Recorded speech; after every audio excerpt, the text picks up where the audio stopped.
and then I'll invite you. Thank you.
Good morning. Good morning, everybody. Welcome to this webinar that is about top 100 most loved brands by women in Kenya. We are so grateful that you could all join this morning. And after a successful day yesterday, where we have a new dispensation, new government, and we are looking at reviving how we as manufacturers view the opportunities that have been displayed there, starting with today's webinar, where we have quite an interesting study to share. Today with us, we have the CAM chairperson, Mr. Rajan Shah.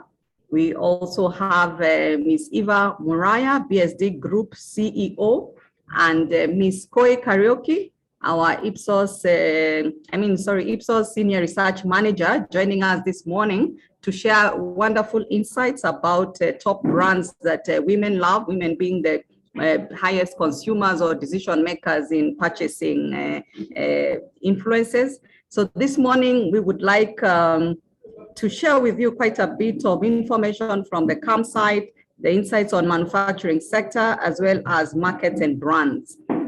Just for a bit of a check, please mute your mics and only unmute when you want to speak.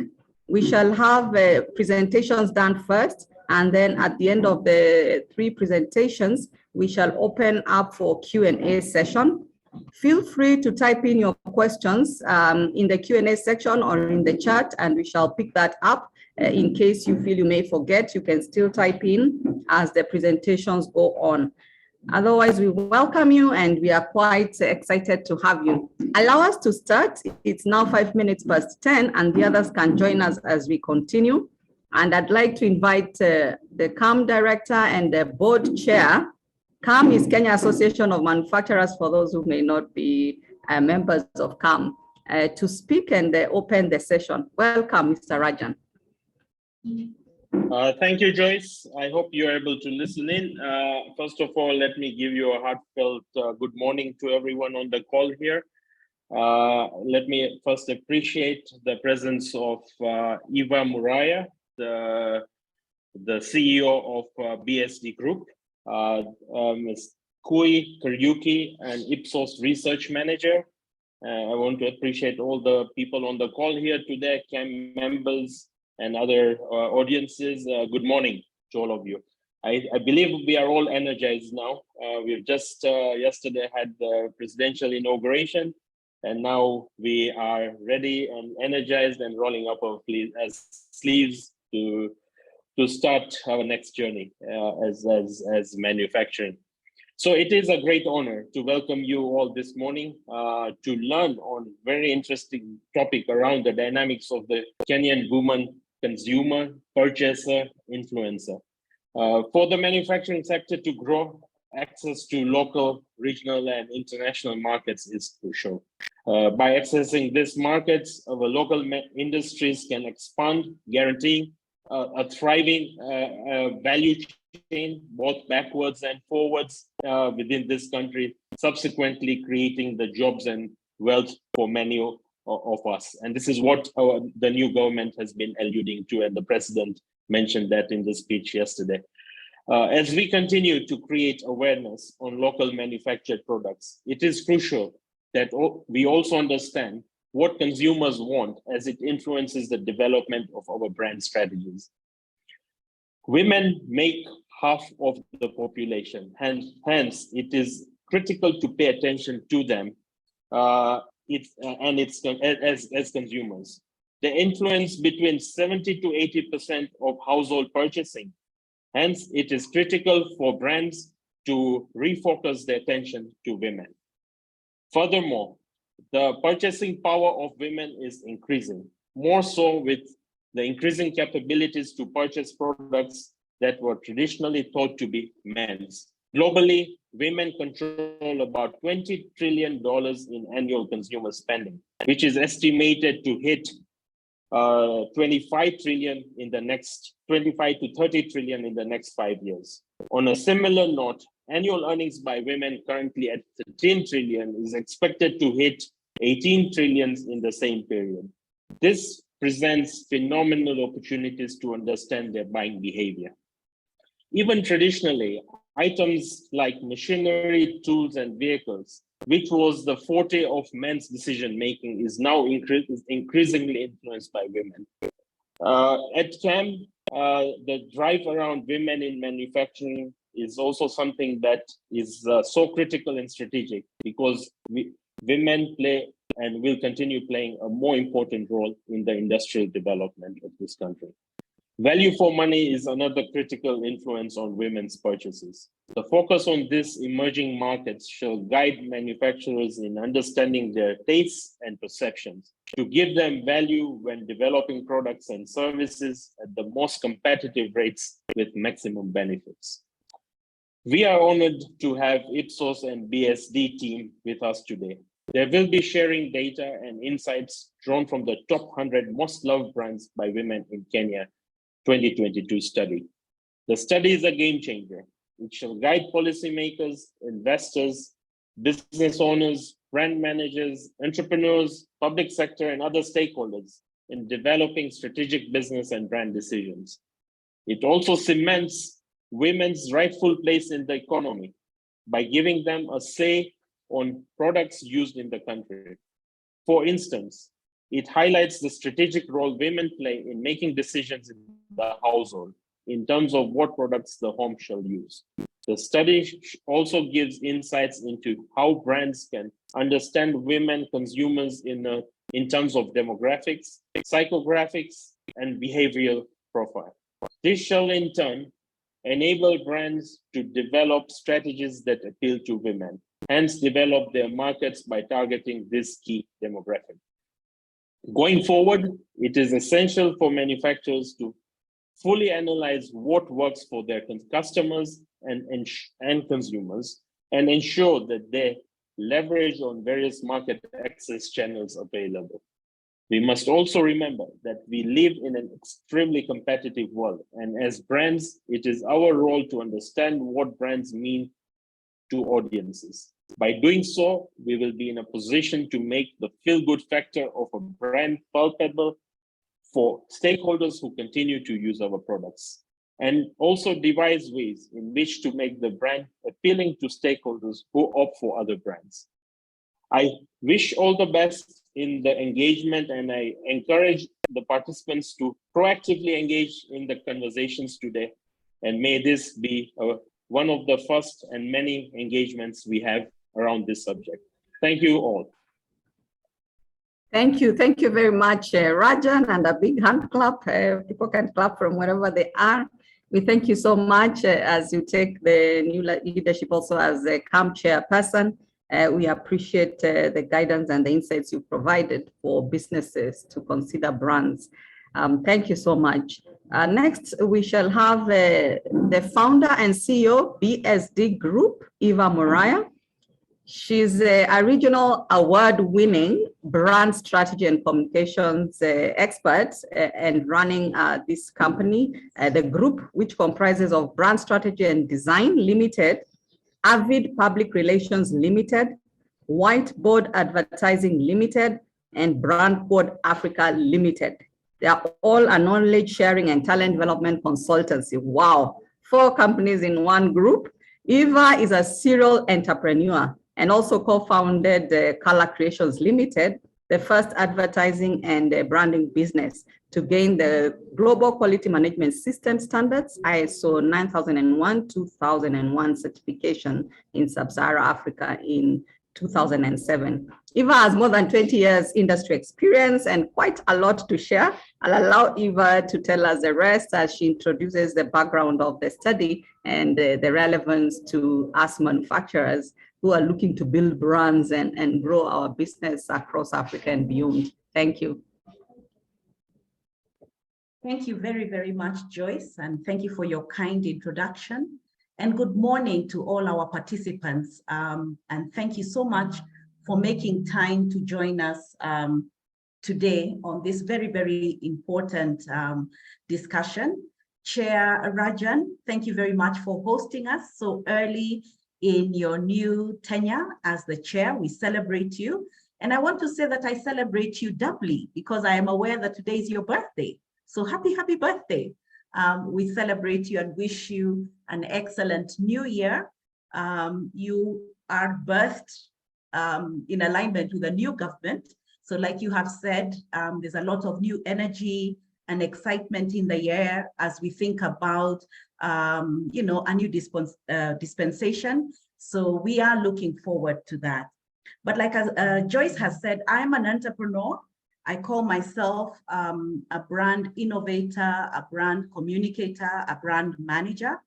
And having founded business as way back as 21 years ago, I started in pseudo manufacturing. So I come into this conversation with a little sentimental deposit because I ran a factory for about 9 years before setting up BSD Group in 2009, 2010.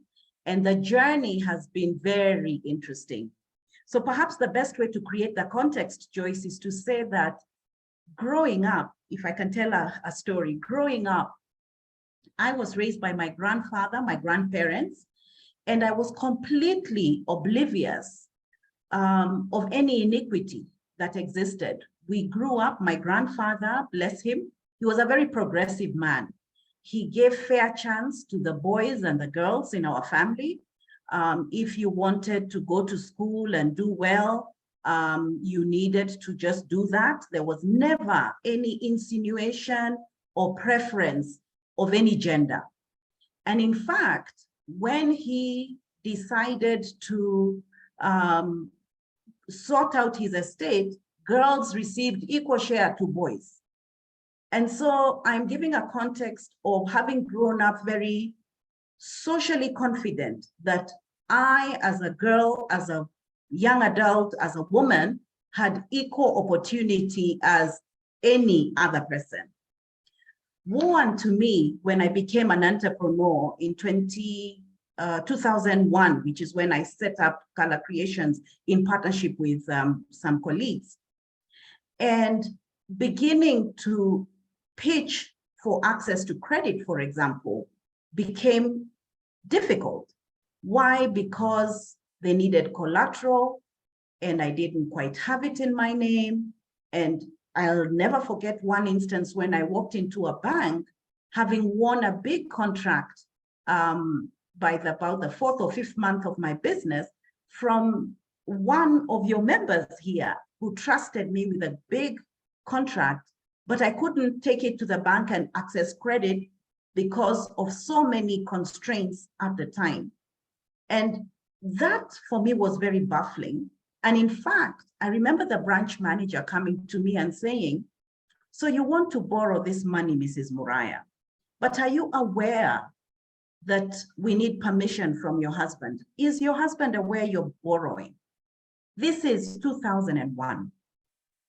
Suffice it to say that the entrepreneurial journey then lit up some level of advocacy, where I began to challenge the status quo, where I began to ask, why don't we have as equal access to technical information in terms of setting up robust factories, access to information. I began to realize that work-life balance meant that I could probably not access justice in the way that needed to be accessed when I needed to debate perhaps a contract gone awry and the rest of it.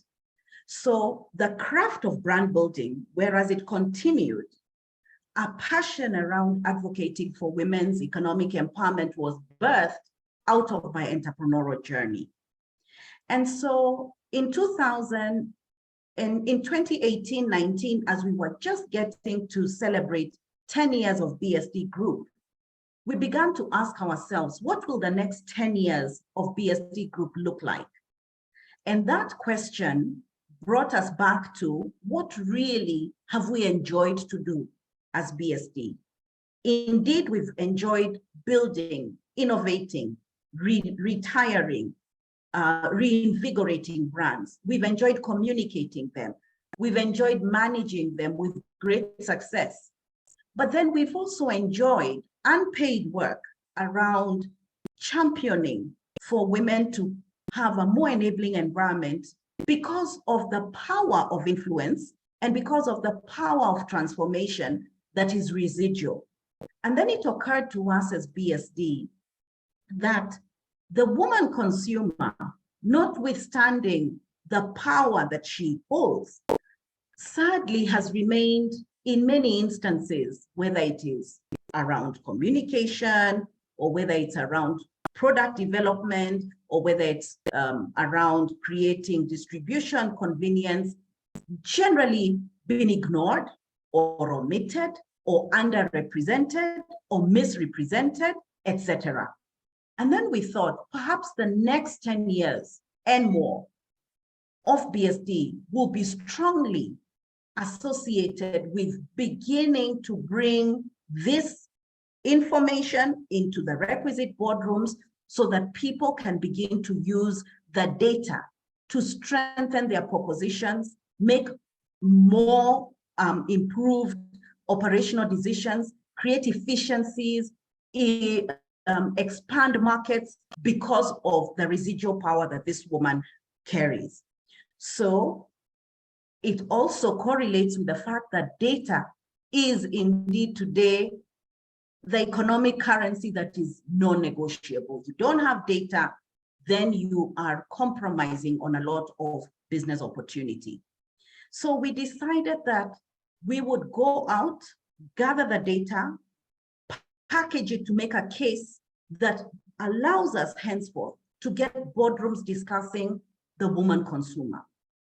Because there's latent energy there, and if we could tap into her better than we've been doing, more consciously, more intentionally, there is an opportunity then to expand the propositions that we have in the market today. So because our capacity was limited in the space of data gathering, we knocked on the doors of our partner Ipsos, who we had been doing business with before, and we were delighted that they saw the value of building data that would present bankable insights so that businesses, policy makers, analysts, brand innovators, investors, not-for-profit organizations, government could use this data to improve propositions around the women's piece. So having said that, last year we launched very successfully, notwithstanding the constraints of COVID, the first ever top 100 most loved brands by women in Kenya study, and we were amazed at the response. It validated that, notwithstanding the fact that we were still under lockdown, that this was fresh, that this was necessary, that this was relevant, that this was needed by our market to reinvigorate the performance of businesses across board. So together with Ipsos, we have continued to gather this data. And this year, we also published the second level of the study and pronounced rankings for the top 100. And the study's value has continued to grow, and the demand for it also. And it is with such great pleasure that we have said to come, thank you for providing us this platform, because manufacturers need this data. Manufacturers need to unbundle the data and find insights that can continue to create access to new market opportunities, drive new margins for business, drive impact socially, and etc. So I am joined on this call by my colleague, who's the Senior Research Manager, Koi Karaoke, who will be the one presenting our findings. And I'm hoping that as she presents, you will find some interesting insights, you will find some surprising insights, and you will find a tool that now becomes something your business, your brand, your organization can become dependent on in order to access this growing market. So it is without much further ado that I would like to invite Koi to make her presentation, and then we will come back and have a conversation with all of you online so that we can really mine the best of the data that we have very proudly presented to you. What I also want to say is that it will be published every single March of the year, because that is when we celebrate globally the International Women's Month. We've taken ownership. It was day, and then now we've moved it to month. But I also want to say that this year, we were very, very privileged that the government of Kenya, through the Ministry of Gender, used our data and our research, our study, to showcase what private sector has been doing in shrinking parity around brands and women consumers, and creating, therefore, a more enablement for all in Kenya. So Kenya proudly showcased an innovation that has not been seen before in Kenya, not seen before in East Africa, not seen before across Africa. And actually, we did our homework to see, we don't know any other world. So Kenya proudly showcased that during the Commission of Women Forum in New York in March of this year. And the commitment from the ministry is that this will be data they will continue to use to inform policy. So over to you, Koi. Please take us through the presentation. And I want to thank participants for your kind attention as I have made these introductory remarks. Thank you. Thank you very much, Eva. And morning, everyone. I'm Koi Kariuki. I'll actually be presenting today with a colleague, Vincent Otieno, who we work with at Ipsos, within a department that deals with brand and communication research. And Vincent Otieno is a senior research executive. So I think just to kick us off, I want us to get in the right frame of mind. I think from the introduction from Rajan, from Eva, we're really kind of in a space, possibly even yourselves, session in planning for 2023.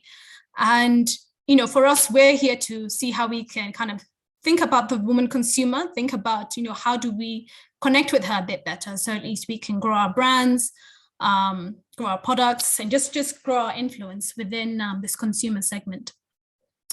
So what I'll do, we'll just take you through a bit about how we did the study, and then delve into our perspective on how you can grow your brand value. Then my colleague come in just to help us understand the Kenyan woman, come back and kind of tell you how we can reach her, what are her media consumption habits, and then next. So what next as you make your plans for 2023? So why women? I think Eva's given us a very good background of it, but really when we actually looked at the data, we found that 87% of adult women in Kenya actually play a very central role in decision-making in the household. And about 50% of households in Kenya are headed. So again, keep that in mind. I think there'll be an insight further along just to reinforce that and just to get you thinking about who's the actual family and who's the household. Of these women, we have about 57% who are currently working and 13% who are either unemployed or looking for work. So for us, we really wanted to see how do we understand this Kenyan woman, not just from a social angle, but also from a commercial angle. And usually we don't find both pieces of data or insights in one study. And that's what we wanted to kind of help yourselves do. I think Eva spoke about policymakers, anyone in the commercial space, but really if you're speaking to an individual, you have to connect with them, at the heart, and also make sure that your products do actually fully serve her and meet her needs. So the study that we did was actually run in March. As Eva said, we do launch this study in the month of March. And we targeted just over 1,000 women across the country, looking at the heritage provinces across various age brackets, and also targeted urban and rural women. And what is not here, but is obviously within the data because it is nationally representative, is that it also cuts across various socioeconomic groups. So depending on who you're targeting with your product or your brand, we're able to give you a bit of insight from the study. And then obviously, being a national study, we're able to weight it to the national population of women, which is just over 13 million, according to the last census that we did in 2019. So how do we grow brand value among women? Now, first of all, let's think of, she's actually earning more today than she was last year. We have more women who are at least 10,000 to 20,000 shillings or 20,000 to 40,000 shillings and above. And so we have less women who have no income. So at least we're kind of coming out of the, the pandemic where we had, people who had lost jobs and, were out of a job or out of business, and we had some sort of recovery into. Furthermore, we said that consumer spend grew versus 2021. I think we had about 69% of women playing a role in the purchase of products, but now it's up to 87%. So they're purchasing more than they were in the last year, and definitely becoming a bit more important in the central role when it comes to. And an average of about 74% of her income goes towards purchasing a product or a service, within a given month. And what is it that she actually purchases? Now, within the study, because it was important for us to understand who the Kenyan woman is, we wanted to understand what is her role across different product and service categories. So is she someone who actually makes a purchase? So she parts with the money, or, she out and makes a purchase, whether she's given money or parts with her own money. Is she someone who doesn't actually make the purchase, but is a key influencer on what is actually chosen? Or is she someone who is actually just a consumer? So while, we found that women are key purchasers of FMCG, so obviously a lot of products that sit within, as CAM, they're also influencers in decisions pertaining to education, to larger purchases for the home, medicine, healthcare, and also media subscriptions, etc. So this is just a top several categories that we can actually tell you, what percentage of women play a particular role when it comes to understanding, which product or services she interacts with. So if we think about this and what her role is, how do we make sure she chooses our product? Or how do we make sure she influences a purchaser to choose our product? And really, it comes down to making sure that we are the preferred brand at the moment of choice. And within the Ipsos ethos, it's very much common sense. For a brand to grow, it needs to be chosen by more people, more easily and more often. And the way in which we look at it is, for a brand to grow, first we have to make sure that it's salient. We have to make sure that we have attention cues that make sure that, if a woman thinks about a product, maybe in the personal care sector, maybe body brand that comes to mind, and what associations come. If she wants to go out and buy a body lotion, that is a brand that she's thinking about when she wants to make that purchase. Secondly, for a brand to grow, it also needs to form relationships. Relationships on two levels. So there's one which is on a functional side of things. In the case of a body lotion, is it actually meeting my needs? If the woman is looking at a body lotion that can be used for the whole family, is that product able to do that? Or if it's a petroleum jelly, can that product actually do that? And secondly, is there kind of an emotional connection that she has with this brand? Sometimes, you go out and you're looking for a brand to purchase and it's not there, but you may hold out and look for it because you're like, I just want to buy this particular brand. There's maybe others, but this is my loved brand. And this is the one that I want to choose. But obviously, at the end of the day, there are various products and services that we do have and that we do produce. And our aim to ensure we grow is to make sure that we rank such that we have the highest perceived value at that moment of choice within the consumer mind, in the women consumer mind.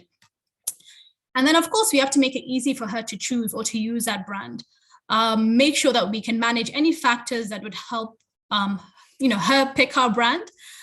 Or manage any barriers that would draw her away from our brand. Now, as we go through the presentation, you'll kind of see some of these elements, coming out from the data. And you can kind of pick out and see what is it that we would need to manage at a very global level if we're targeting the female consumer.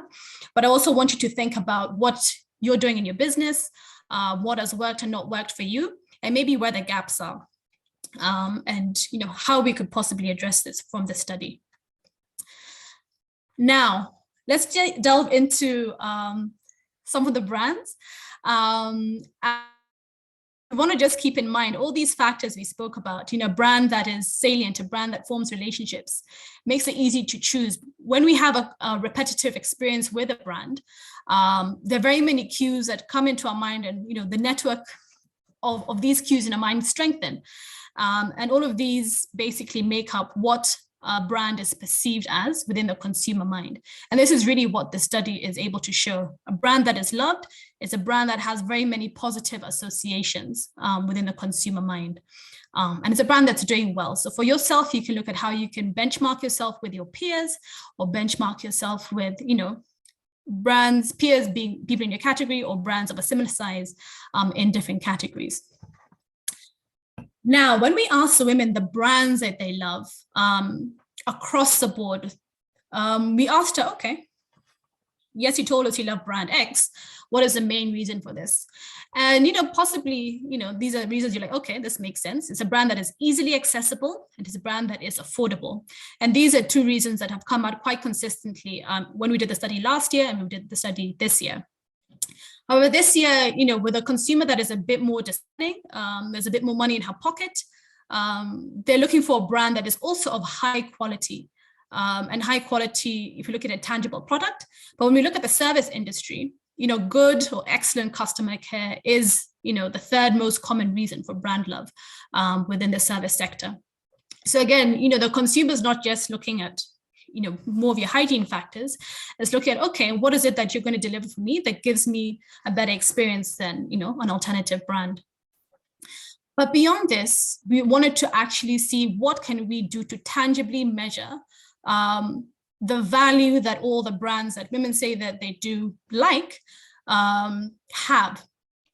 So the thing is, we looked at a list of statements, or attributes, I should say, that we have been able to define within Ipsos as drivers of influential brands. And they're listed here on this screen for you to see. And each of these drivers actually sit under different pillars. There could be drivers that speak to engagement, so engaging the consumer, drivers that speak to a brand being leading edge, maybe within its sphere, a brand that has presence. Is it available? Is it something that I see? Is it actually available at the right price? So this is kind of where we see these two aspects being mentioned spontaneously, sitting in the bucket of presence. Then we have a brand that is respected. To what extent, would your brand, would brands in your category need to be respected such that women would love them? That's another way you can look at the data. And then lastly, to what extent is a brand trustworthy? Now, looking at all these statements, we were able to then look and say, okay, what is the key driver of brands that women in Kenya like? And the one common driver is peer influence. Most of my friends and family use or buy this brand. So that's something that's very key. If someone actually tells you, hey, this product doesn't work for me, the person who's telling you that is someone you trust, someone you feel may have a similar experience to you. That's the kind of space we'd want to be in as a brand, such that we can be seen as a friend and family that we feel that, that women feel that, they can go to and they can trust, as if we do promote our product. So that's the most important thing. And then of course, other elements which are quite closely, following. So that's trustworthy, having confidence in them, and a brand that you see everywhere.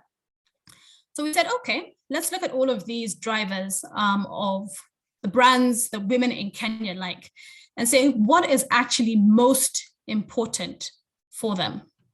Now we looked at it at two levels. One, that question or that example I gave earlier on of making sure that your brand is chosen at the moment of choice, because women would have, if they're looking for body lotion, they won't probably just be considering one brand. They'll probably be looking at different brands, and maybe across lotion, across petroleum, jelly. And when you look at kind of the brands within that consideration set that a woman would have, we'd probably call those her favorite brands. And the associations that women have with their favorite brands, irrespective of the category, be it, body lotion, like I've said, it could be banking, it could be food stuff, it could be, anything else that you can think of. Trust, engagement, and presence. Basically, those three elements are what drive, preference for those brands.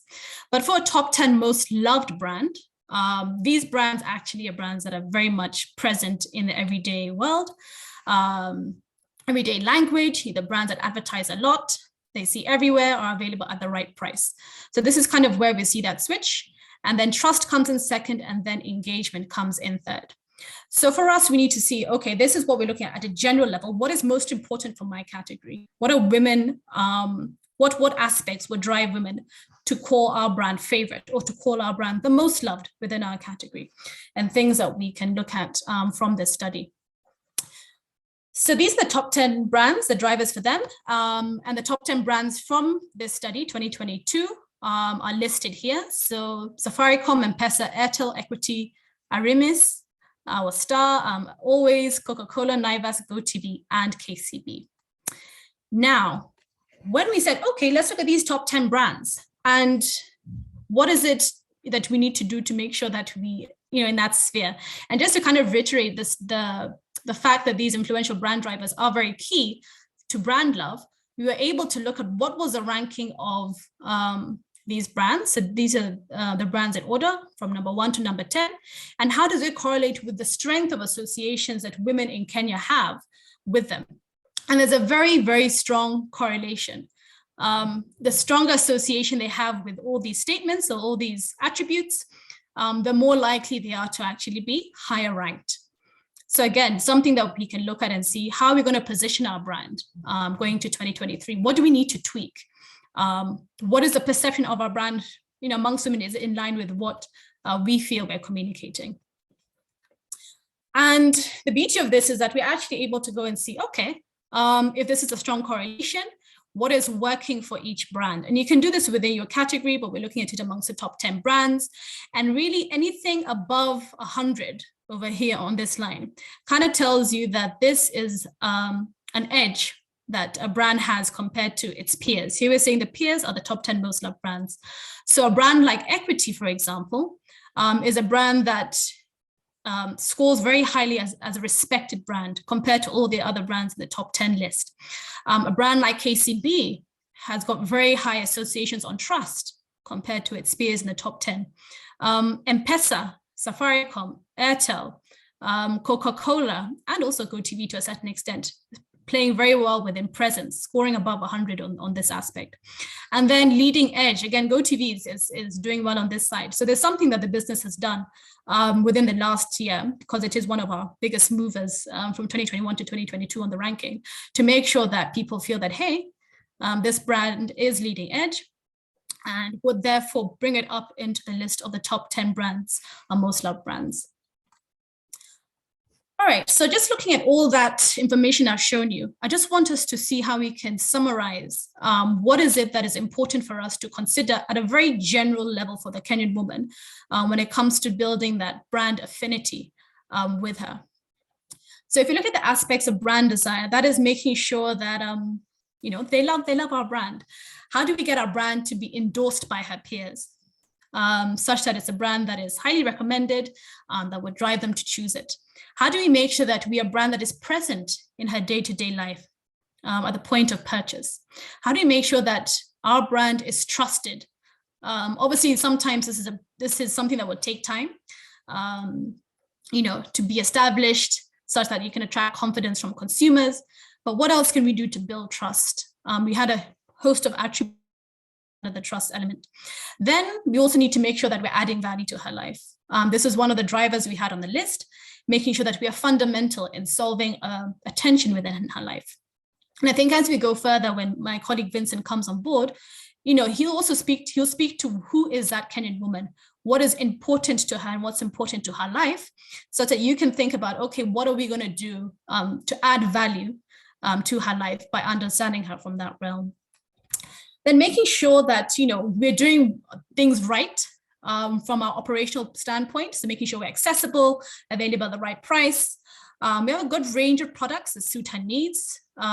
So if we think about manufacturing, different flavors, SKUs to fit their lifestyle and preferences, things, again, we're possibly already thinking about as manufacturers, but just to remind ourselves that, it is obviously very important.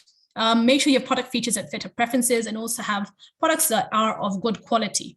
If you're in the service industry, here we'd also look at good customer service. So I want us to just look at understanding that Kenyan woman, how we connecting her on a deep level. So I'm going to hand over to Vincent, who can just take us through that. Over to you, Vincent. Great. Thank you, Koi. And I think the panelists have done quite a good job in terms of just emphasizing how important this customer group is, how important the woman has become, not only within the economic dimension, but also when you look at it socially and politically.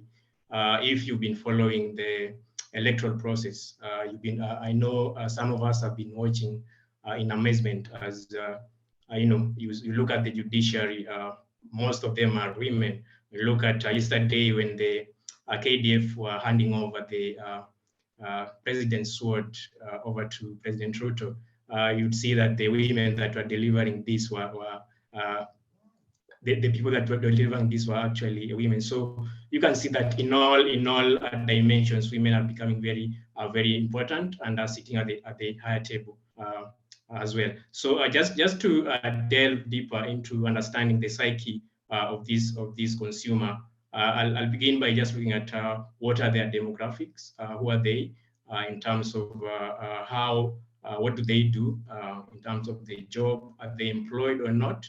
I look at how they think in terms of their perceptions about life. Do they see the future being very bright, or is it still very bleak, considering that we are coming, we're just a few months away from recovering from the effects of COVID, and also we've been experiencing a very high rates of inflation. So yeah, let's dig deeper and understand who this Kenyan woman is. So we're saying that the Kenyan woman is continuing to, getting empowered education-wise. So when you look at the data that we have currently, is that 5 out of 10 of Kenyan women have achieved at least, secondary school education level, which by Kenyan standards, you can see that this is a person who is very, discerning. So as a marketer, as a brand manager, if you want to communicate to this consumer, basically your strategy should also just look at it in a way that this is a consumer that should be able to decode your message to them, and therefore communication to them makes it easier for your brand. Next slide.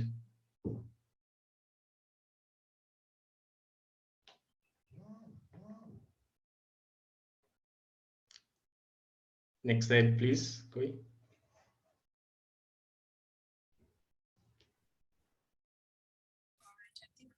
Empowerment.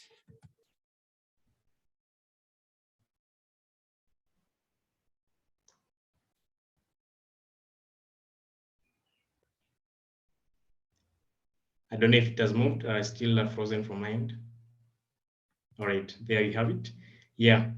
So the Kenyan woman is not only empowered education-wise, but also when you look at the financial or job-related aspects, there is some positive shifts, and we are noting that there are less, housewives who would say are less dependent on their partners or husbands or even other family members. Therefore, they are more. They have a more financial or a stronger financial muscle compared to previous years. So we see that the self-employment of these are people who are employed full time is slightly growing, and also those who are just employed part time also seem to be growing. So women are seem to be financially empowered, going upwards. I think the slide has jumped, Koi. All right, next slide. So you're saying the woman is currently employed and they can actually make their own decisions when it comes to purchases, considering the high percentage of them who have personal earnings. So these are person who doesn't need to depend on other people to make the decisions within the household. So they have the financial muscle to interact with different brands at their own choice. Next slide.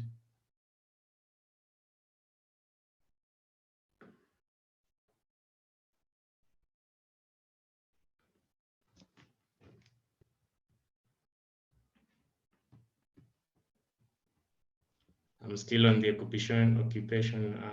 All right, cool, thanks.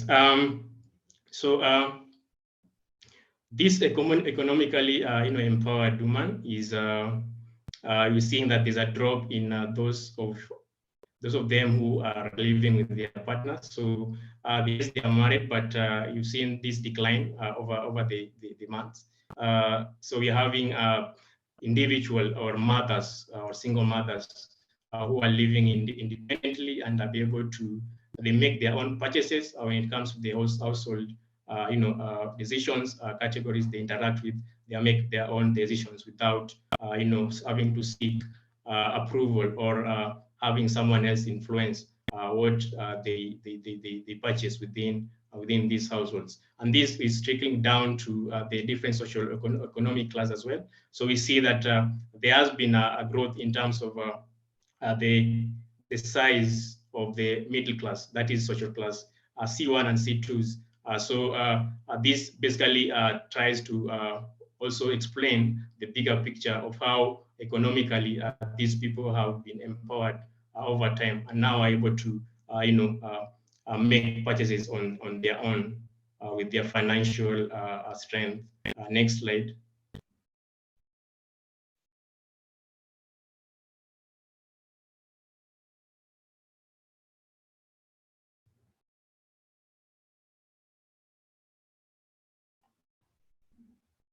I think it's gone to the previous slide.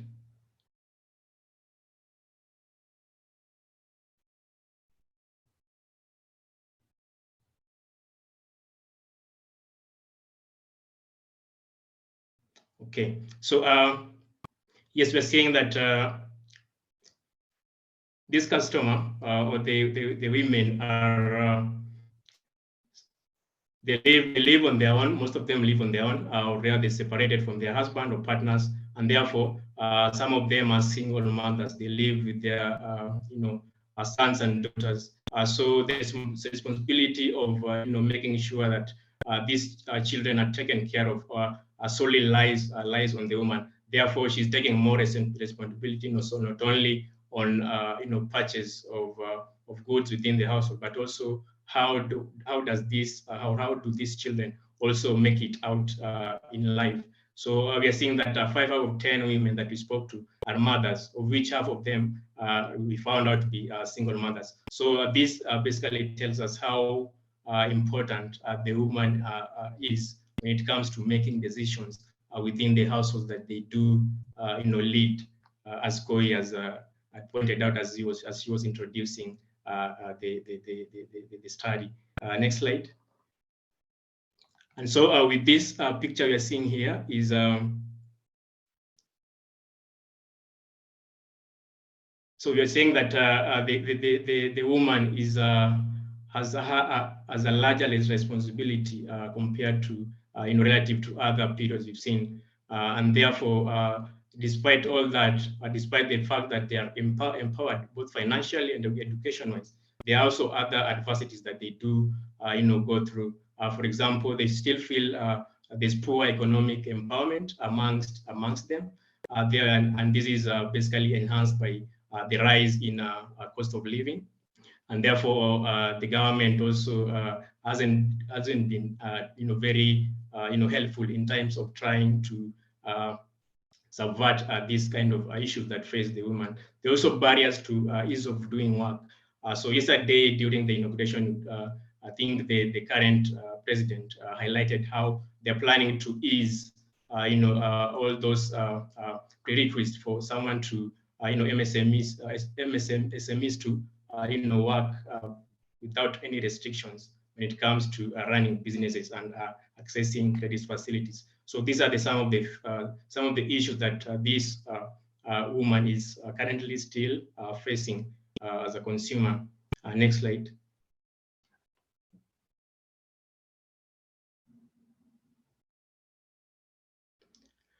So that was the demographic of this the Kenyan consumer. Now let's understand what's her psyche, what are her dreams, what are the aspirations, and what do they take of life. So I'll just take you through this. Next slide, please.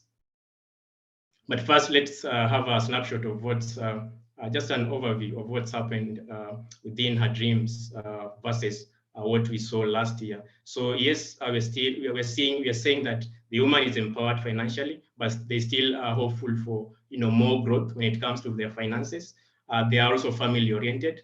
So we've also noted that majority of these people are single mothers, and therefore they take care of their own family by their family on their own. So family is still a very important aspect, and they foresee, they are very hopeful that this is going to get better. And then career-wise, we've noted that they still feel there's not much done within this space. Therefore, there's less optimism out there. And then education-wise and personal development are also some of their dreams that they, are hopeful to achieve in the near future. So in the next slide, we'll look at this deeper and see what have they been able to achieve versus what their dreams are. Next slide.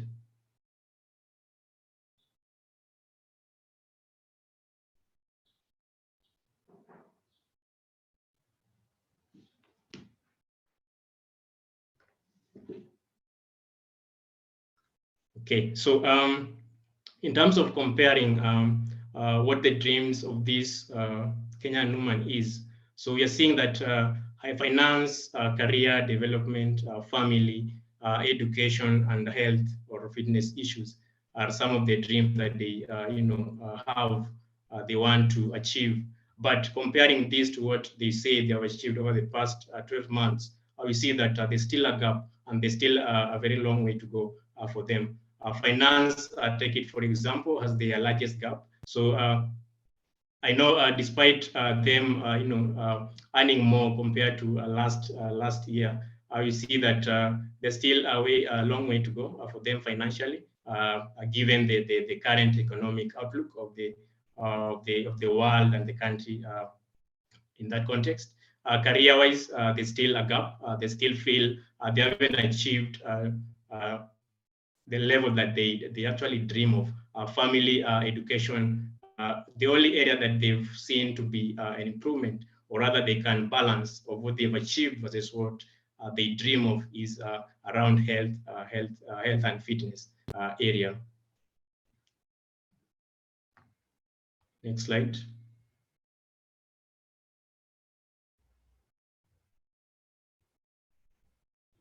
So this study was done earlier this year, around March, and when we are talking to these respondents, we asked them which issues they felt after the elections these elected leaders, need to really look into. So here we have what they thought was really important for the government or the elected leaders to focus on.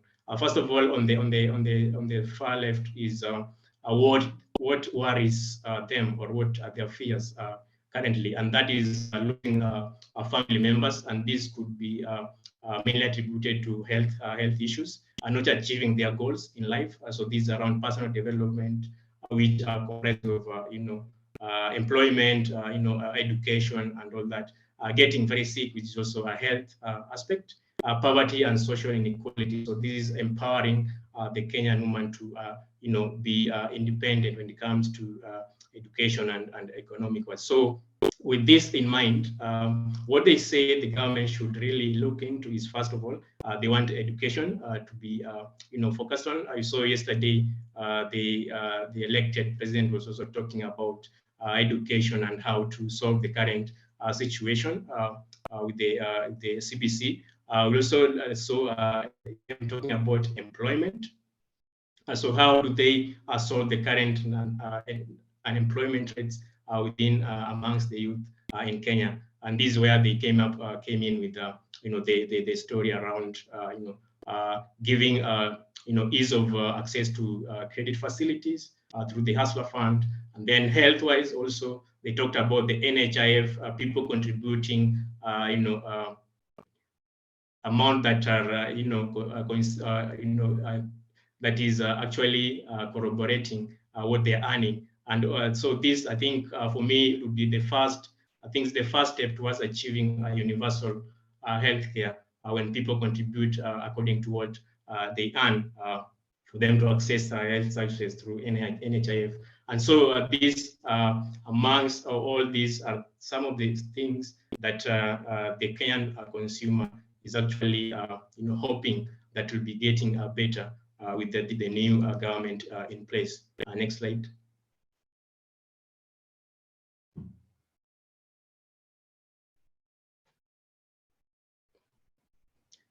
Yes, so we've noted that the woman has a lot of responsibility in terms of taking care of the family, and therefore health is very important. So they also play a very key role when it comes to health-related decisions within the household.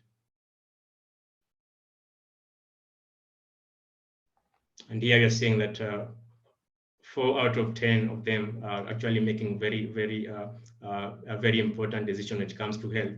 So in terms of the issues that the woman faces in their day-to-day life, they are mentioned domestic abuse are probably one of the contributors to them being separated from their partners and living alone in these different households. We have early marriages, which is still a factor that is affecting women in the society. Sexual abuse from their partners and their just society around them.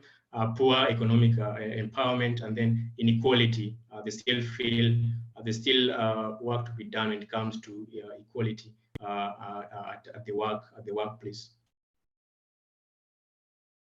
Next. So with all said and done,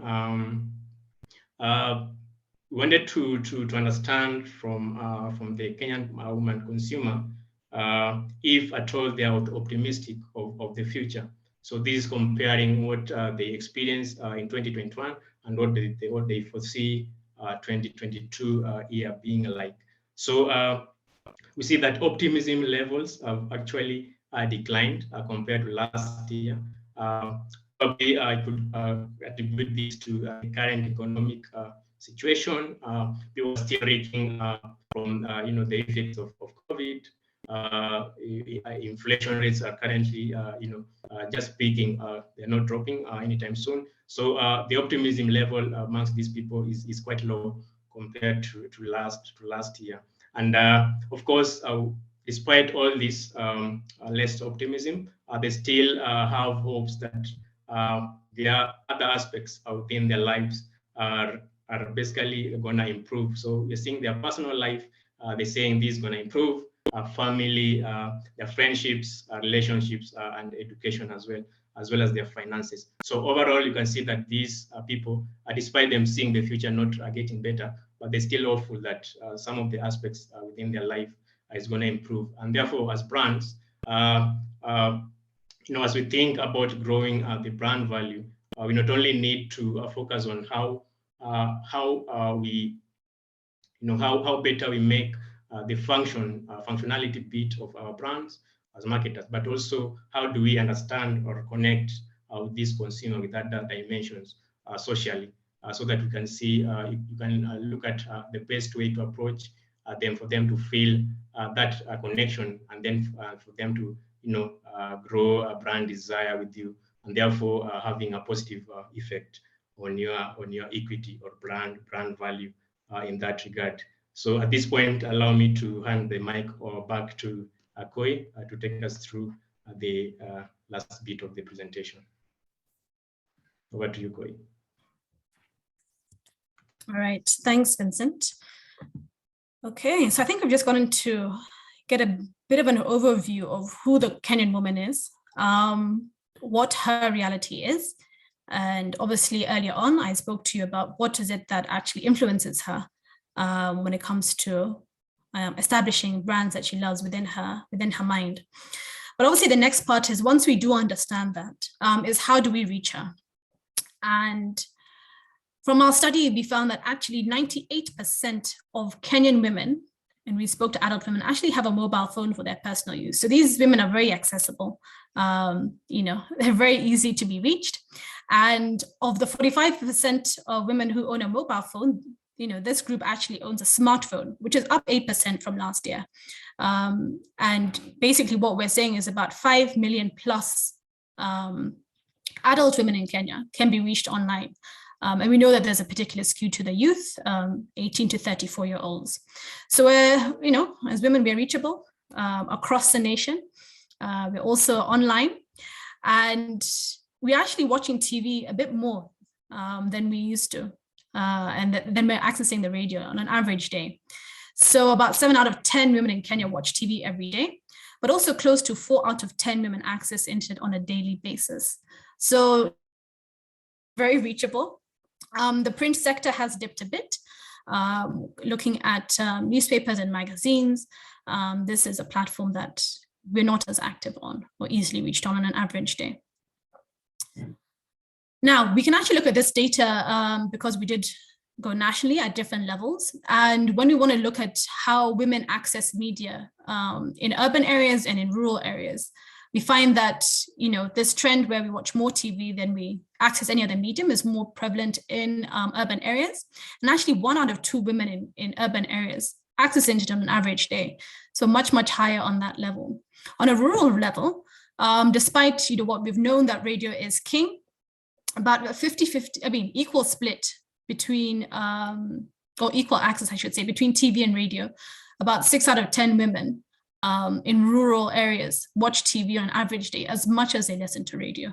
So very much accessible through audiovisual content, and internet. About a quarter of them actually use internet on an average day. Now, we went further just to ask, okay, what is it that women like to watch on TV, seeing as TV is quite key? And we found that 20% of women said, my favorite program is news. They were not very specific about which news program it was. I know last year we had, I can't remember which soap it was a soap on Citizen TV that was the most loved. I think it was discontinued. But now news generally is the most preferred program, particularly on Citizen TV, the 7 o'clock news from 7 to 7:30. But after that, we had Sultana, which is the soap that has replaced, the soap that did well last year, which was a next most loved TV show on television. So again, we're seeing that these platforms are where we can access the most women, if you wanted to look at it from a reach perspective, if you're a media buyer. On radio, the show Gidi na Ghost remains the most loved radio show by women in Kenya.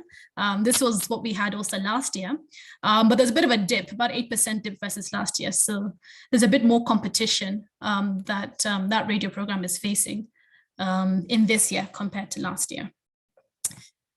Now, obviously, if we're going to communicate with her, we need to make sure that the ads that we put out are actually resonating with her. So this year we wanted to find out, get a sense for what ads do women actually recall, and which ads do they actually deem their favorite. And we looked at it across 3 different sectors. So one was looking at it from, category sector. So category being a product or service sector. So we're looking at it at personal care, telecommunications, home care, foodstuff, and non-alcoholic beverages. Ads within those sectors were actually deemed the most appealing by women in Kenya. So again, there's something that they're doing right for them.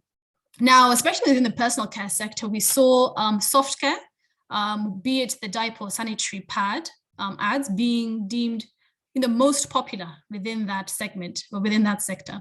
Obviously, as a brand, soft care came in quite highly. It came in after Safaricom ads.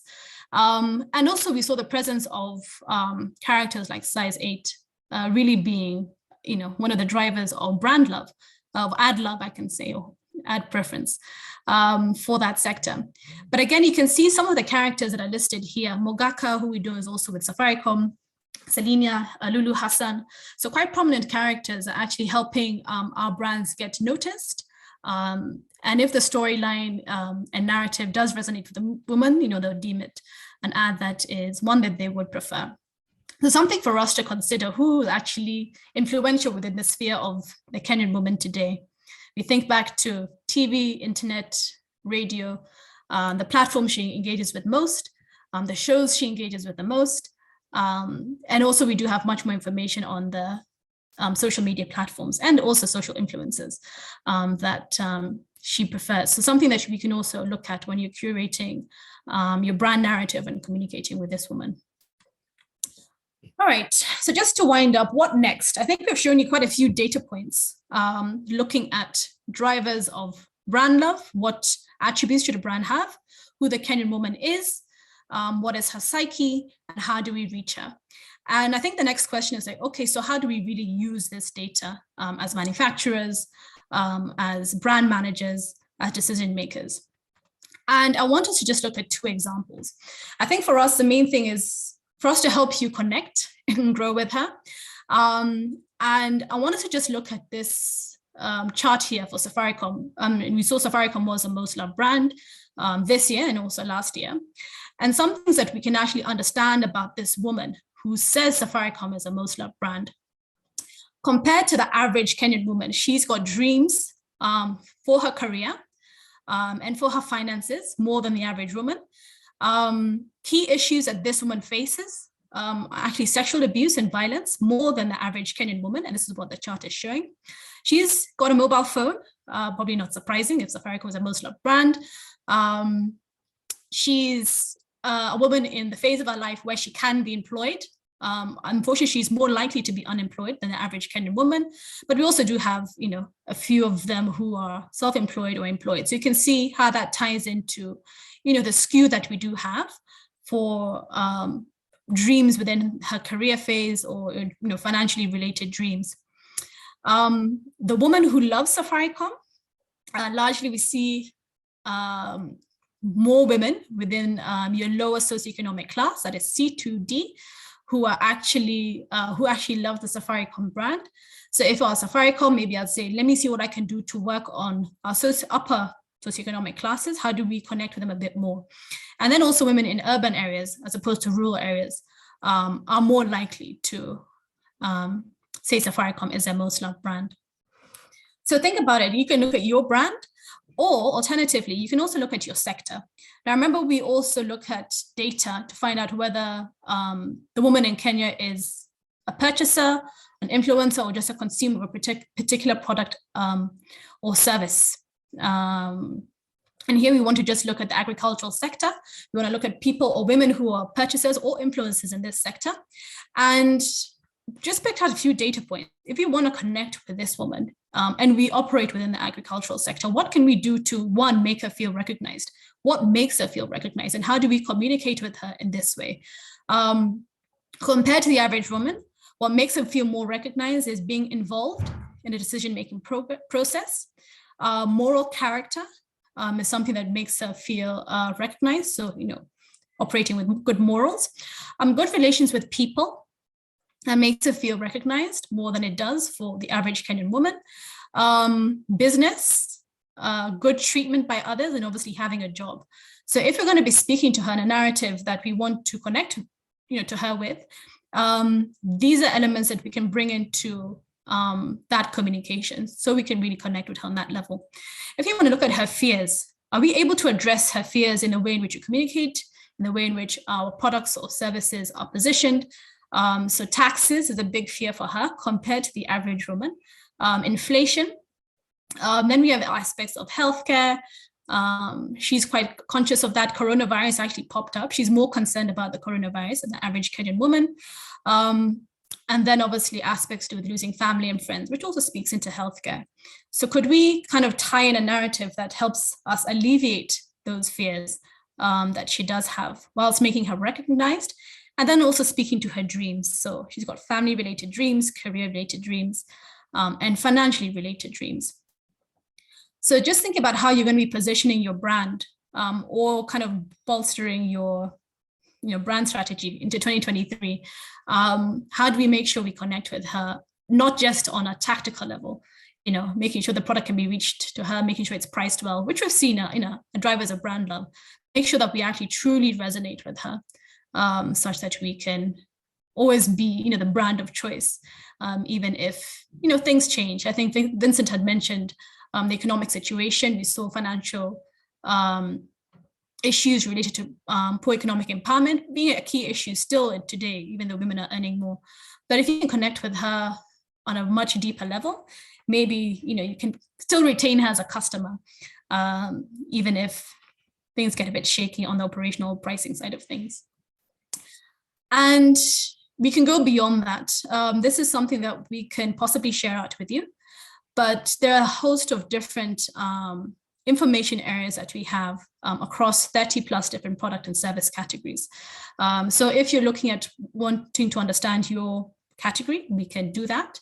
And then really understand the woman on a deeper level, understand what drives brand love for brands within your category. And then any other questions that you may have. And obviously we can package that for you just to make sure that it is digestible for yourselves, for your teams. Ideally, the best way is really just to have almost a webinar and a workshop like this, where we look at what is important for your brand, what is important for your strategy, and how do we embed it into the plans you have for 2023. And then obviously, if your brand is actually on our top 100 list, you can also use that in your marketing and your PR. So we do have a badge for that. And then if you're time starved or if you want to speak to the C-suite, we also have kind of a summarized masterclass for the time starved individuals. So we can help them digest the data and get to understand the key highlights. So I think we've come to the end, and I'll hand back over to the moderator. Maybe we can open for the Q&A session. Thank you. Thank you. Thank you so much, Koi and Vincent and Eva, for the wonderful presentation on the background and the real issues around top 100 most loved brands by women, and helping us understand the woman, her fears, her dreams, her aspirations, and then how we should drive our brands. At this moment, I would like to open the session for Q&A. I've not seen any question put in the chat or in the Q&A section, but we welcome all questions. You can raise your hand, and then we can be able to pick you out. So questions can be addressed to the Kenya Association of Manufacturers, our chairperson, Mr. Rajan Shah, CAM chair and also director at Capwell Industries. We have also Eva Mariah, BSD Group CEO, Koi Karaoke from Ipsos, Senior Research Manager, and Vincent Otieno from Ipsos. We welcome questions at this time. Thank you.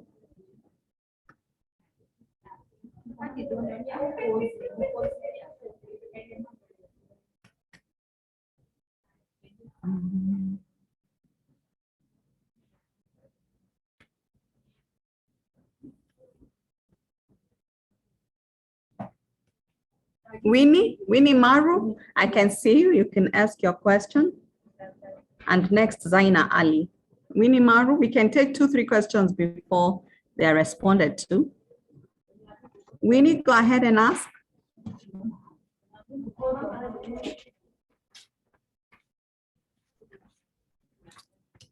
Winnie.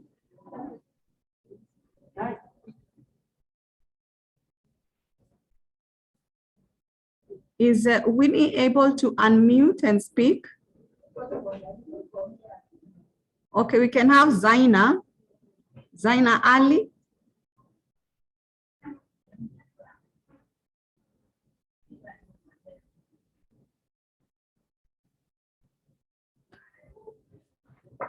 Is there a challenge with unmuting? You could type also the question.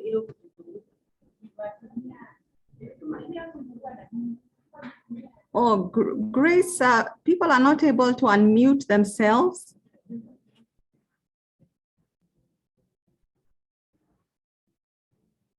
Could we help to unmute the participants?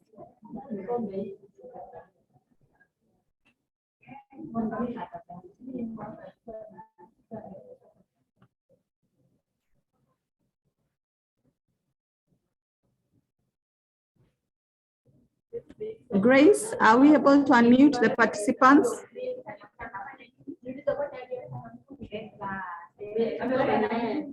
There's a question on the Q&A section by Elizabeth Minor. We could start with that.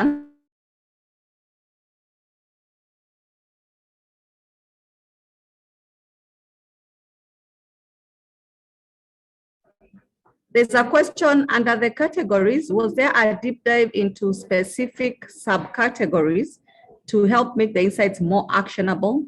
For example, within personal care, there are numerous subcategories from skin to hair, etc. That's a question as we wait for the others to unmute themselves or also to type out their questions. Koi, could you respond to that? It's in the Q&A section.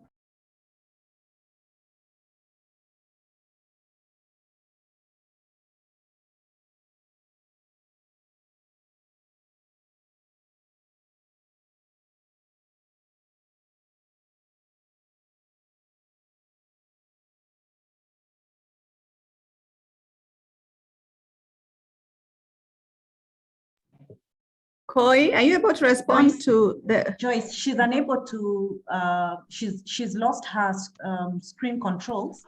So maybe the admin can unmute her so that she can respond to the question. Okay. Admin, please unmute participants. And then we can remove the presentation from the screen.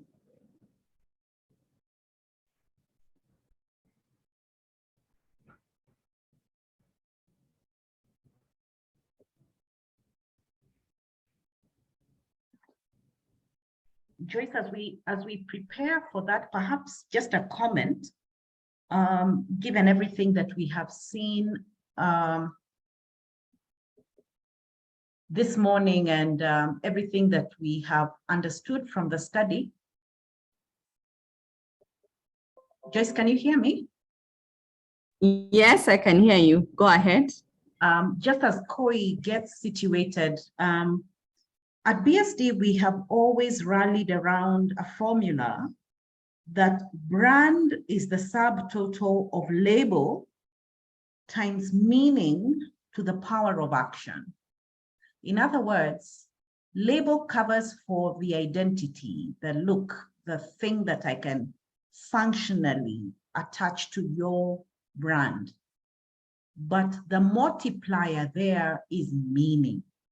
And I'm hoping that as we have interacted with the findings of this study, we have come to the place of appreciating that for this market segment, meaning is critical. Issues of engagement and issues of presence and issues of trustworthiness, they really, really have a lot of weighting. So I think the other thing that perhaps brands would need to pay some attention to is interrogate then, how do we show up? How are we understood? And are we driving an emotive trigger to this segment that really bears a lot of value and importance to the things that have been unearthed in terms of the insights? And therefore, when we say to the power of action, what do we then need to do as management? What do we then need to do to operationalize these nuances? What does the board then need to do to recalibrate the way the business approaches this market segment? And I'm hoping that some of that has been appreciated as Koi and Vincent have taken us through the findings. So I don't know whether Koi, you're at a good place now to deal with a couple of questions that are on the chat box. Over to you. Yes, sorry, I am able to see the panelist screen. Unfortunately, I'm not able to see the Q&A chat box, but I'll just answer the first question that I think I had, which was about the subcategories. Yes, so this data is available in various subcategories. So you can also just reach out to us. As I mentioned, we looked at 30 plus different categories, and some of them are at quite a granular level. So this is possible for you to actually pull out and get some data that, as you mentioned, is actually actionable. I'm actually open to answer any other questions if they can be read out, as hopefully I can get the Q&A box made visible to me again. Oh, okay, thanks, Koi. We have Catherine Gitobu, who has, it's not a question, but just a comment that she's glad the agricultural sector was touched on and she'll reach out to you directly for more details.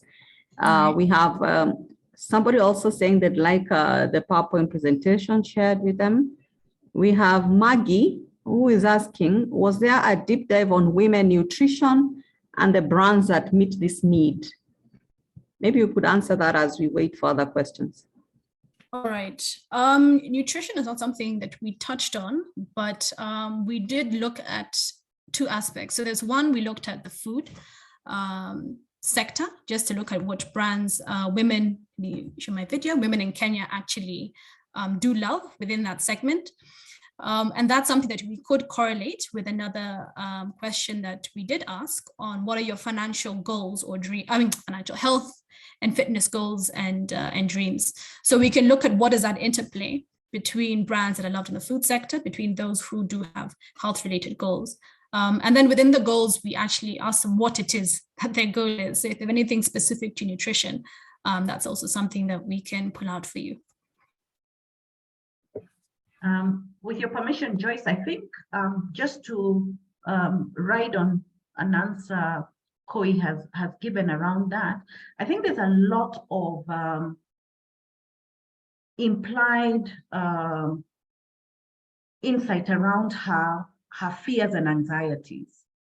And if we could create a deeper dive around the fears around health, the fears around death, the fears around longevity around her family, there's quite a bit there for brands to then say, if this is her fear, how do I engage with her, become present, become trusted, because then I can mitigate on that fear, and by that provide solutions, and by that then find opportunity for the brand to grow or to be a lot more engaged.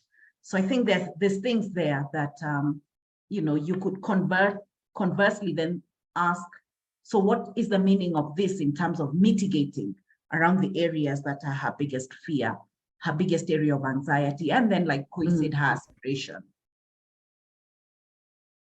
Thank you for that. We have a comment here from Elizabeth Minor. Thank you so much for the insights. I really loved the drivers of favorite and brand love amongst women, and she'll reach out for possibility of more specific insights. We also have a comment from Terry. Any insights into women in reference to building and construction? Maybe you could respond to that, Eva and Koi. We don't have too much on that, but I know we have actually a couple of brands in the building and construction sector that popped up amongst favorite ads. So there's a bit on that aspect. I know in terms of dreams, when you look at dreams related to the family, there is quite a bit on building a home, not just in this wave, but also in the previous wave. So what they may want to do, I mean, there are just a bit of insights there. You can kind of look at that vis-a-vis favorite ads and see which brands popped up on that aspect. There were largely, I think, roofing brands that popped up in that sphere. Joyce, sorry, okay. Eva, yes. Sorry, just a quick one. I'd be very interested in sidebarring with you based on that explicit question, because we are involved in another study around women in construction and their demographic, their psychographics that would be very, very interesting for you to think through. So feel free to reach out on eva@bsd.co.ke. I'd be very happy to share a baseline. And very, very shortly, we should be launching a study, I think in about October, on that very subject. So it's interesting that the question has presented. Back to you, Rajan. Sorry, okay, let me just add one question, both to Eva and also to Koi. I mean, what we are seeing of late, I mean, with brand building, we're seeing also that a lot more companies want to build their brands. And I think alluding to what you're saying, that we need to move from functional to emotions as a way to kind of reach and touch the hearts of these consumers has become very important. But one of the concerns is that as more and more brands come and kind of fill into this kind of media spaces, whether it's electronic media, social media, how do you kind of catch the attention, and is there so much clutter and in that, and how do you stand out within that? Can you give us some insights around that? And then secondly, are we finding ways and more efficient and cost-effective ways of reaching to this consumer with this modern technology and with the smartphone? And can maybe give some insights around that, because at the end of the day, we want our companies to see not this as a cost, but as a way to grow markets. But at the end of the day, it needs to still be managed. Thank you. Okay, Koi, do you want to take a stab and then I can chime in? All right. Okay, thanks Rajan for that. Yeah, about cutting through the clutter, I think the first two things we've seen, even just from this study, is just making sure that, one, you have the right characters. I know within our team at Ipsos, we do quite a bit of ad testing. And for each client that we do have, we kind of get a sense for what is it that's actually grabbing the attention of the audience. So there's some ad testing that can be done to find that. But basically, it has a lot to do with, if you're looking from the creative perspective, your brand elements. Is this a brand that can easily be caught? If a brand comes on, do I know that it's for, nice and lovely and not even and lovely, for example? How am I able to do that? We can help you test and see what is it that you need to do to get that cut through. Secondly, we also have insights around, how you can use different elements, creative elements being, music, being colors, etc. The other thing, obviously, is yes, there is quite a lot of clutter. So from the media buy perspective, there's also ways we can look at that, making sure that, if you're negotiating with your media partner, can you get your ad placed at the right time slots, but at a time slot that is, not in the middle of the ad break, ad number 15 out of 25. Try get it, amongst the first 3, for example. And then also look at how to use a mix of high reach platforms. So I know here we spoke a lot about the radio stations and programs that are being preferred or most loved by women. And we do have a separate study as Ipsos that shows that, these are programs and these are stations that have got high reach, but obviously high reach means it's also quite a bit of high clutter. So how do you also look at some niche brands, so be a smaller radio station or be a smaller TV station where your target audience really is, and say, okay, can we partner with them and say, we'll have this ad, but can we also have different types of engagement? Could it be presenter mentions, some form of engagement on that level, just to make sure at least we get people to see you. And the good thing is that once someone does see at one level, we're able to reinforce that and prime the consumers. So if they do see that ad in a big ad break, like, oh yeah, that was brand X. I do remember the message they had there. Or yes, this was on YouTube and I saw it. But a lot of it, again, of cutting through the clutter is making sure your message actually resonates with them. I mean, especially on YouTube, a lot of women are now online. If you're pressing next, you're just waiting for skip ad, for the first 5 seconds, and you're not really engaging them. But if you're getting to that point, make sure your brand is being shown within the first 5 seconds, such that they may say, okay, maybe I want to hear more about it, or maybe I don't. And then lastly, I think there was one ad I was watching yesterday. I think it was a Safaricom ad, Tuinane. And I don't know why, I don't know if I was randomly emotional, but I actually started like randomly tearing up. I was like, yeah, this ad is really quite good. But at the beginning, I was like, is it Safaricom? Is it KCB? Safaricom, KCB, but using that catchphrase. And I know Safaricom has a lot of to something. So in my mind, I know, it's definitely a Safaricom ad. And I continued watching it because the story was good. So yeah, very many things we can do. Just don't put an ad out for the sake of putting an ad out, you'll be wasting money. Back to you, Eva. Okay, thank you, and very well said. Rajan, I think there was something alluded to earlier around beyond getting into the space of emotional triggers. Today's marketer has the big assignment of decluttering because of how much clutter there is, and therefore experience really becomes critical. And for this particular consumer market, I think the more authentic our brand messaging is and levels of engagement are, then you will be driving attributes around trust. The woman consumer, the Kenyan woman consumer, is looking for authenticity. If you look at who's showing up on top 10. And if we were to learn from, say, Safaricom, there is absolute truth in the fact that they drive such engagement through their sustainability agenda that just grows on this category of consumer.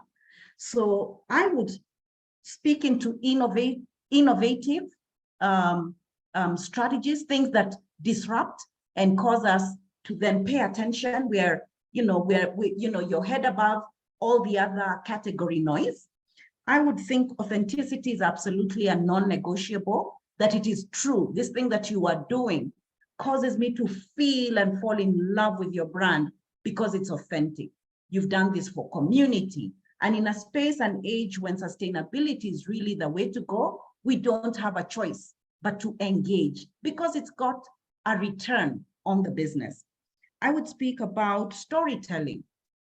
Storytelling becomes a very powerful way of building confidence, building presence. I'm hearing you regularly. I am seeing you regularly. I'm beginning to build trust around your brand.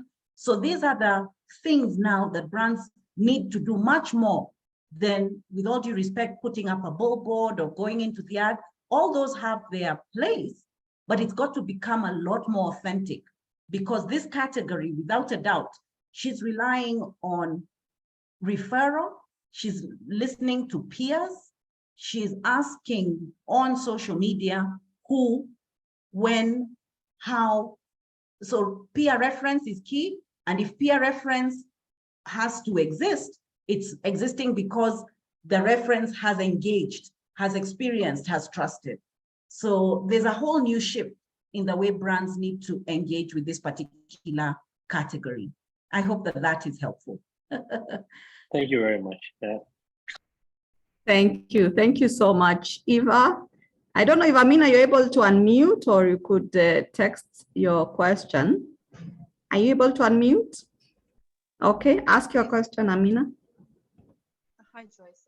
Thank you very much for this presentation. It was actually a learning for me in regards to how I'm able to capture the bigger market. But as an SME and in manufacturing, of course, in regards to the budget that we work with, there are many things that we can't do. So for me, it's a question, and also just to let you know, how can you advise us as SMEs due to our budget? Because we depend on social media and things like Facebook and of course Instagram being one of them. And then we do a lot of activations. So for example, we'd have somebody in different locations trying to reach the customer that is actually coming into the store and so on. I think that has worked quite well for us. A question again in relating to activation and merchandising. Is that a good way? I mean, because that's affordable on our part.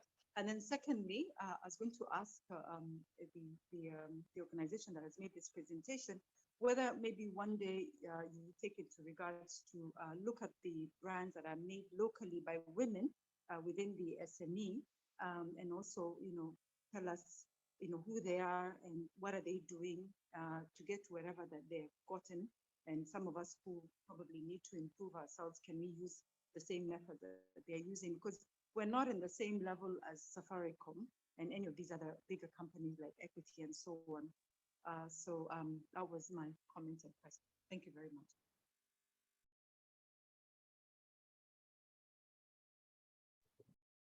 Okay. Thanks, Amina. Eva, go ahead, Eva. I was struggling to hear her completely. I think I picked on some of the some parts of the question. The first is that you don't need to be as big as Safaricom, but we can understudy Safaricom and draw some principles of marketing engagement. So I think, we love to understudy and benchmark Equity Bank and KCB and others. So I think they've set up some good cases around, for example, citizenship and how that can grow your business both at a top and bottom line. And irrespective of the size of your business, you can find your sweet spot based on understudying at a principles level. The second part is you're on the money, because remember, today's consumer has said to us, the journey has been, we started, communication was always one way, and then because of new media, there has been better engagement. But I think that now the current shift is experience. So the more brands capitalize on opportunities to experience with their customer, with their consumer, you know, there you are getting insights, you're picking up nuances, you're picking up implied needs and asks from consumers. You know, it's just a glorious opportunity to be as a brand, that we are at that place where experience is it. You need all the data from this consumer community. Experience is able to give you that on the ready. I don't know whether, Ko, you could probably add in terms of the future of Top 100, wouldn't that be great? Where we could probably have a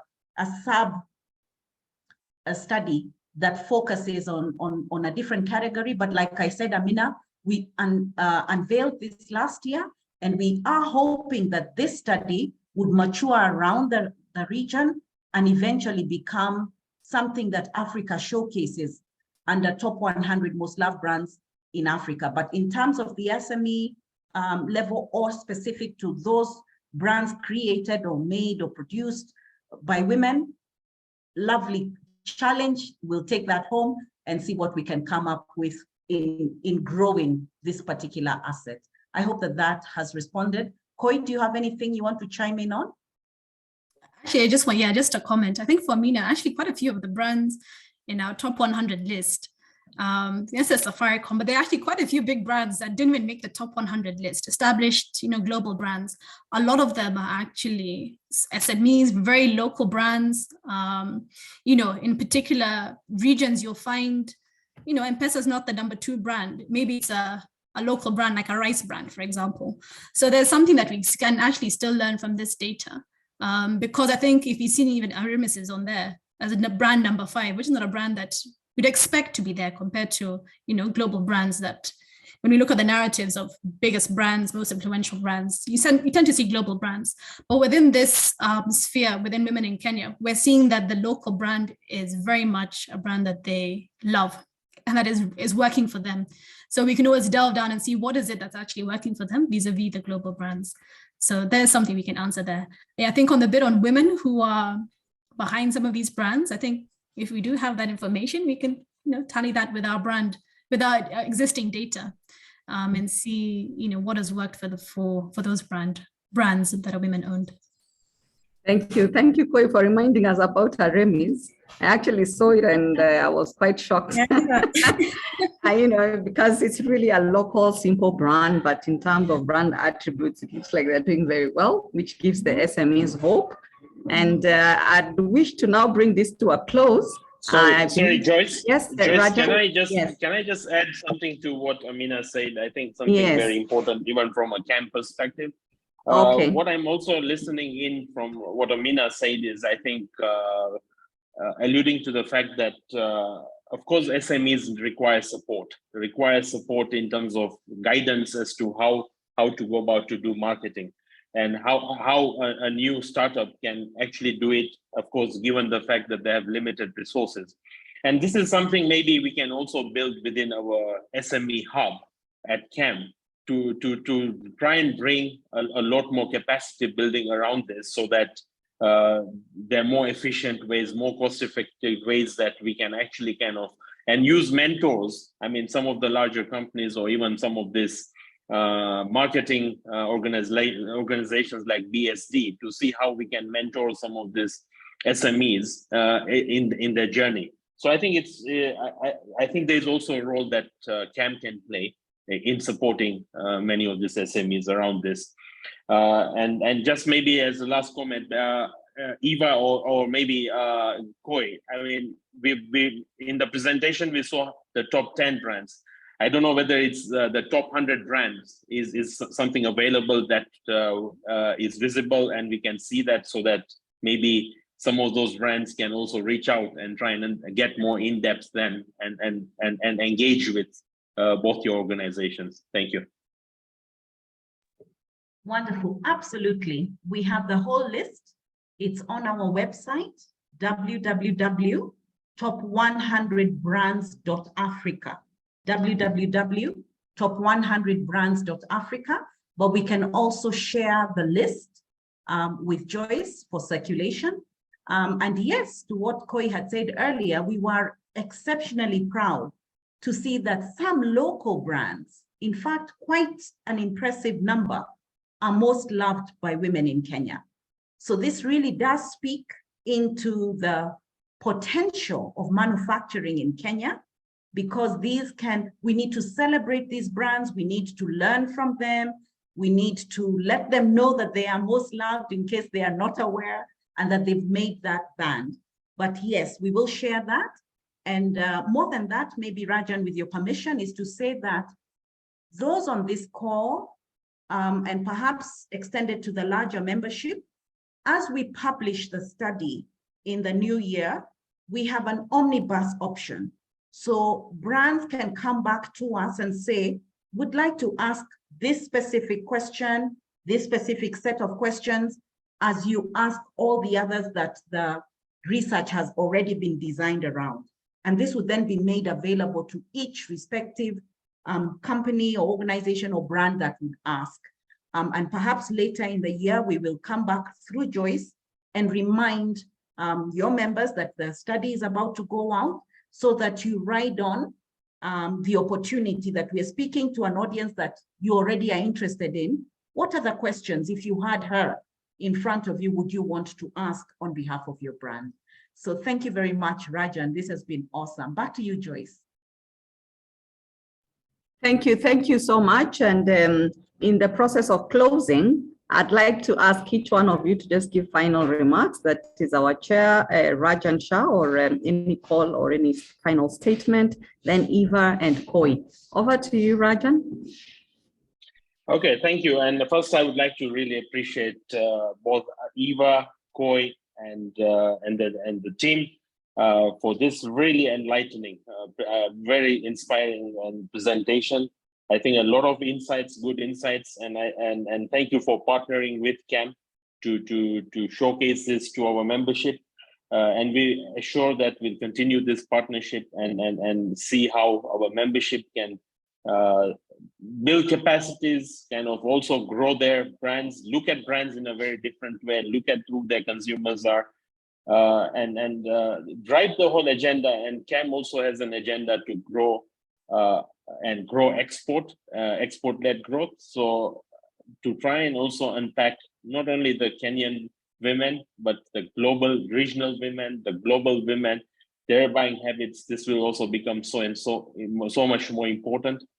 And at the same time, I'm really encouraging a lot of our women to get into manufacturing because it's a big opportunity, and I think women are well placed to be in that space, and it's something that we want to again drive through our women in manufacturing. With those remarks, thank you very much. Thank you, Rajan. Eva? Thank you very much. And again, Rajan, for hosting us, we are really indebted.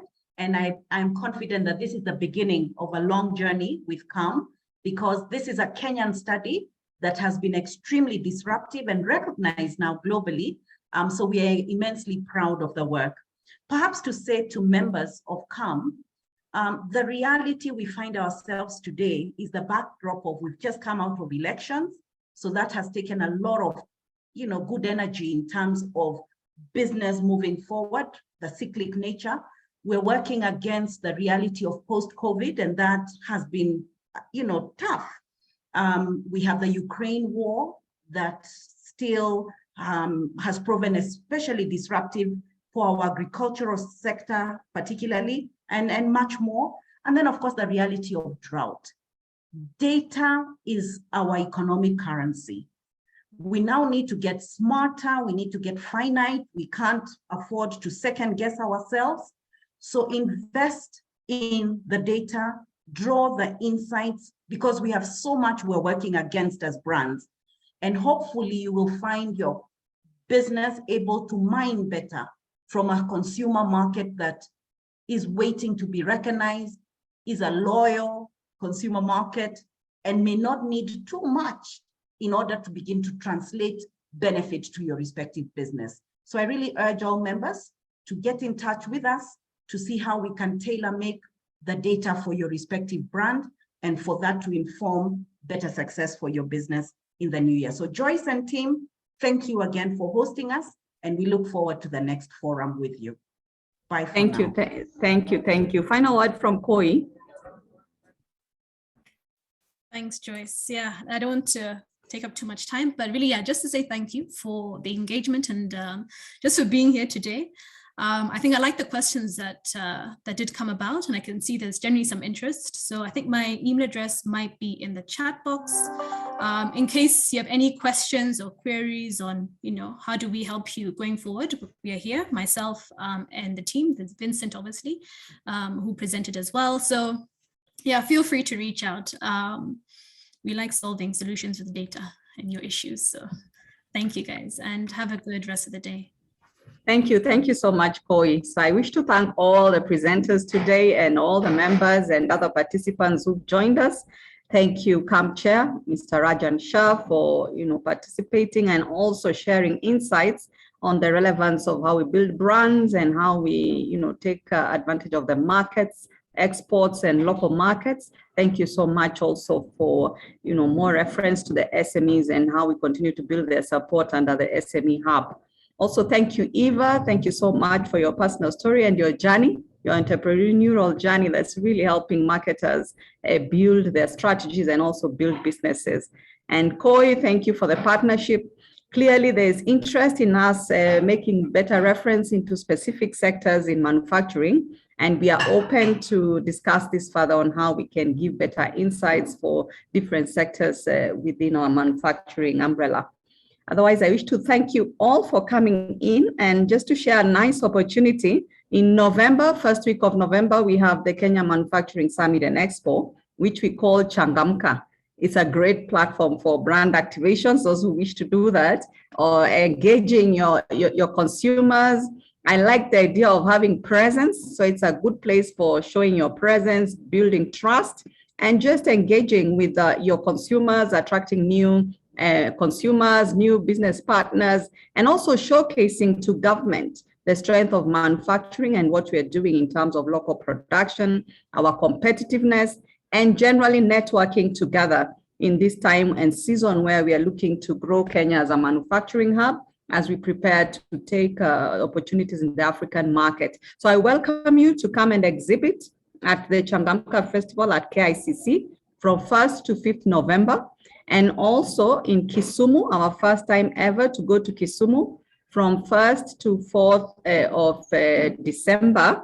And we'll also be having side conversations, workshops, and conferences. So Karibuni, for more details, you can reach out to me directly. And I'll also ask if you type your email, as some people are asking about your email contacts in the chat group. So I'll also type mine, then you can reach out to me in case you wish to participate in the exhibitions. It's part of engaging consumers with your brands. And we thank you so much for joining us this day. And we wish to bring this to a close at this moment. Have a pleasant afternoon, and we look forward to engaging you at personal level and also at organizational levels. Thank you. Have a good afternoon.